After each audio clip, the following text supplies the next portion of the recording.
Olá amigos, bem-vindos ao canal Explicando o Espiritismo. Eu sou Alexandre Mano.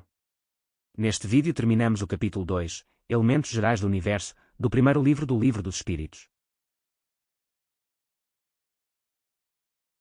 Pergunta 29.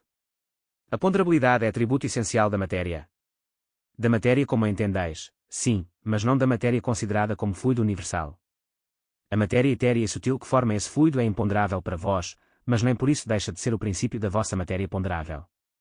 A ponderabilidade é uma propriedade relativa. Fora das esferas de atração dos mundos, não há peso, da mesma maneira que não há alto nem baixo. Pergunta 30. A matéria é formada de um só ou de muitos elementos? De um só elemento primitivo. Os corpos que considerais como corpos simples não são verdadeiros elementos, mas transformações da matéria primitiva. Pergunta 31. De onde provêm as diferentes propriedades da matéria? Das modificações que as moléculas elementares sofrem, ao se unirem, e em determinadas circunstâncias. Como já comentei no vídeo anterior, a informação mais inesperada dos ensinamentos dos espíritos é de que toda a matéria e toda a energia presentes no universo são modificações de um só elemento original, o fluido cósmico universal. Não nos devemos esquecer que a química, em meados do século XIX, estava num estado de evolução completamente diferente do presente. Pergunta 32.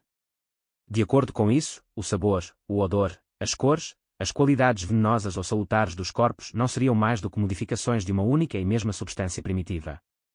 Sim, sem dúvida, e só existem pela disposição dos órgãos destinados a percebê-las. Esse princípio é demonstrado pelo fato de nem todos perceberem as qualidades dos corpos da mesma maneira, enquanto um acha uma coisa agradável ao gosto, outro acha má, uns veem azul que outros veem vermelho, o que para uns é veneno, para outros é inofensivo ou salutar.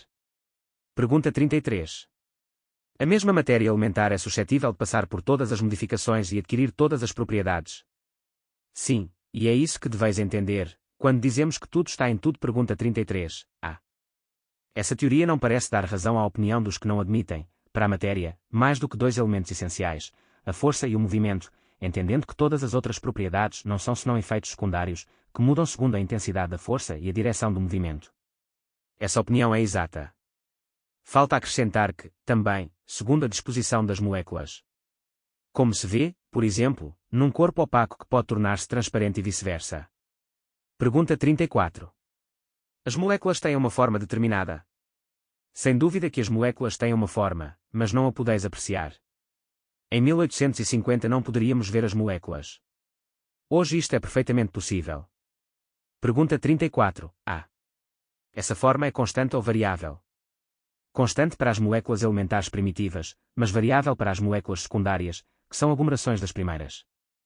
Isso que chamais molécula está ainda longe da molécula elementar. A linguagem utilizada é do século XIX. Ainda não se conhecia a estrutura atômica. O eletrão e o próton ainda não haviam sido descobertos. Pergunta 35. O espaço universal é infinito ou limitado? Infinito. Supõe limites para ele, o que haverá além? Isto confunde a tua razão, bem o sei, e, no entanto, a razão te diz que não pode ser de outra maneira. O mesmo se dá com o infinito, em todas as coisas, não é na vossa pequena esfera que o podeis compreender. Supondo-se um limite para o espaço, qualquer que seja a distância a que o pensamento possa concebê-lo, a razão diz que, além desse limite, há alguma coisa. E assim, pouco a pouco, até o infinito, porque essa alguma coisa, mesmo que fosse o vazio absoluto, ainda seria espaço. No século XIX a percepção universal era a de que o universo era infinito e preenchia todo o espaço disponível. Não se conhecia a teoria do Big Bang. Hoje temos a noção de que o universo se formou a partir de uma explosão inicial e, portanto, terá limites. O espírito que responde à pergunta refere que o espaço é infinito, o que é correto. Pergunta 36. O vazio absoluto existe em alguma parte do espaço universal? Não, nada é vazio. O que é vazio para ti está ocupado por uma matéria que escapa aos teus sentidos e aos teus instrumentos. Já comentei no vídeo anterior que os espíritos podem estar a referir a matéria negra e a energia negra. Se assim for, seria impressionante, porque a ideia da altura do livro dos espíritos era de que no espaço haveria o vácuo, ou seja, nada. Nos próximos vídeos vamos abordar o tema do passe espírita. Depois continuaremos o estudo do livro dos espíritos. Espero ter aumentado os seus conhecimentos acerca da doutrina espírita. Se ainda tiver dúvidas, utilize os comentários. E se pensa que estes conteúdos são úteis, faça like ao vídeo, subscreva o canal, deixe um comentário e partilhe o vídeo.